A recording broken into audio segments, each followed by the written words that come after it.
So this is a Nicolai, and it's got on it a Pinion MGU. So this is going to be a test where we go and try it very briefly. I haven't really got a lot of time on it. I don't even know where I'm going. I'm completely lost. Main idea is to sort of feel the motor. What does it feel like? What does it sound like? It's going to be an interesting, quick ride with a short conclusion about how this thing rides. Okay, let's look at the controls. It's got a remote here on the left. It's a little bit raised with a little switch there. That's okay. It's not my ideal type of remote. I prefer a sort of a lower profile one. The display is really clear and really obvious. We've got 12 gears and you can shift when you're stood still. Plus you've got automatic if you want. And yeah, I haven't touched that. I've noticed the shifting speed isn't the same between all gears. It's got 5 power modes, so starting with fly at the top, the most powerful, flex, flow, eco, and off. Honestly, this bike is not traditionally the type of bike I'd ride. It's very long, a little bit heavy, but it's interesting, and because it's got this system on it, it's one of the only bikes out there with the MGU unit on it. I have noticed when pedaling that there is a slight delay in certain gears when shifting from one gear to the next, either up or down. That can throw you off a little bit when riding. I want to get into the specifications. I think the first one I'm going to start with is the torque. So this motor is quoted at 90 Newton meters, but that's only in gear 5 to 12. In gear 1 to 4, you've got 160 Newton meters. Now this gives us a little bit of a clue to how a motor works. Basically, on the spinning part of the motor inside, so the stator, generally that only has a 5 or a 6, maybe a 7 Newton meters of torque on it. But with the gear trains in place, it multiplies as you go up.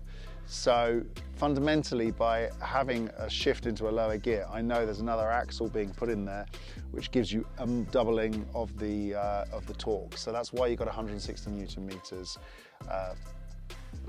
mechanically at the wheel at that point. So that's an interesting point. The battery that was installed on our version was 1060 watt hours. It's a big battery. In fact, the bike specs, now I don't want to go into massive detail, but this is the SUV version, so a bike which is designed for going fast, and maybe this one I had on test had mud guards and a rack. It's heavy, it's not a light bike. And honestly, it's not the kind of bike I would buy. I'd much prefer like a more of an all-mountain. That bike is going to be super stable and very fast in the right hands, not in my hands, let's say. The display is very clear. I liked the display, and there's 5 power modes, including off.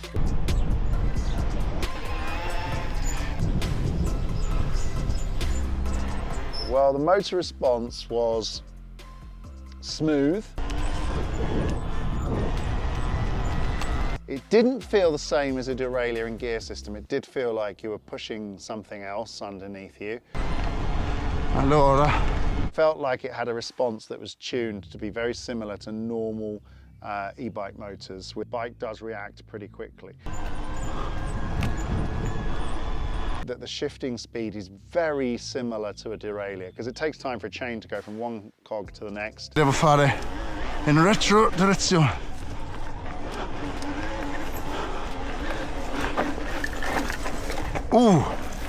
C'è grip. Wow. No, incredibile. However, there were 2 parts of the shifting experience where you can feel it shifting between blocks of gears because there's a slightly longer pause, and you could feel that from 4 to 5. Dove sono passati I bici. È ripido.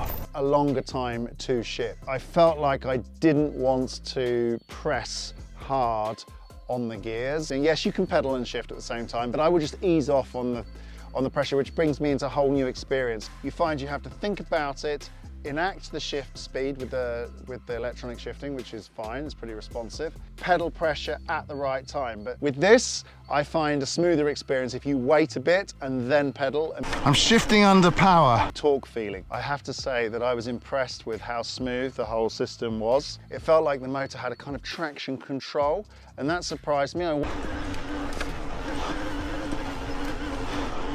This is quite interesting. Especially on even the steep sort of climby bit.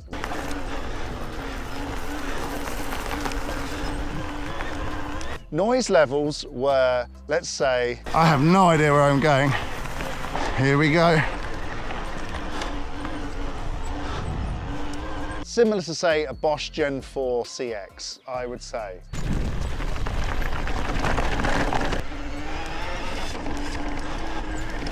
There's no clatter from the chain and the derailleur and the cassette. One of the advantages of a gearbox is the unsprung mass on the rear wheel. I have to say, in my riding conditions with the bike I had, I didn't even notice that.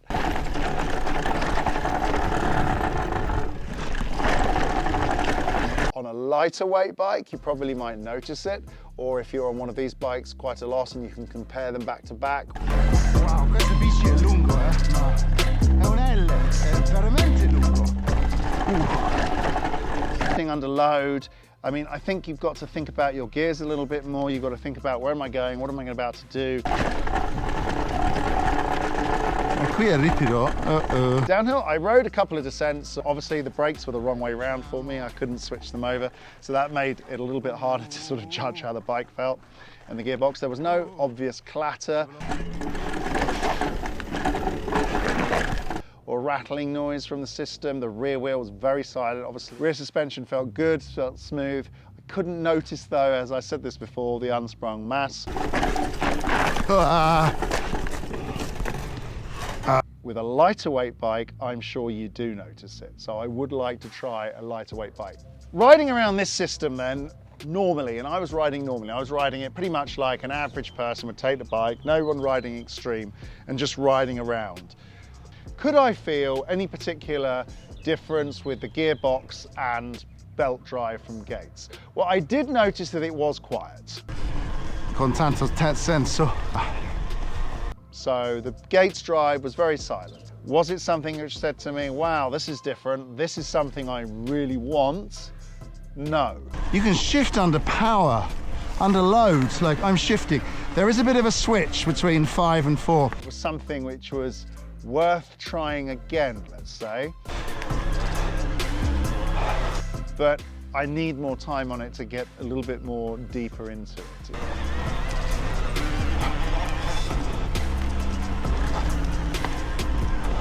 Could this be the future?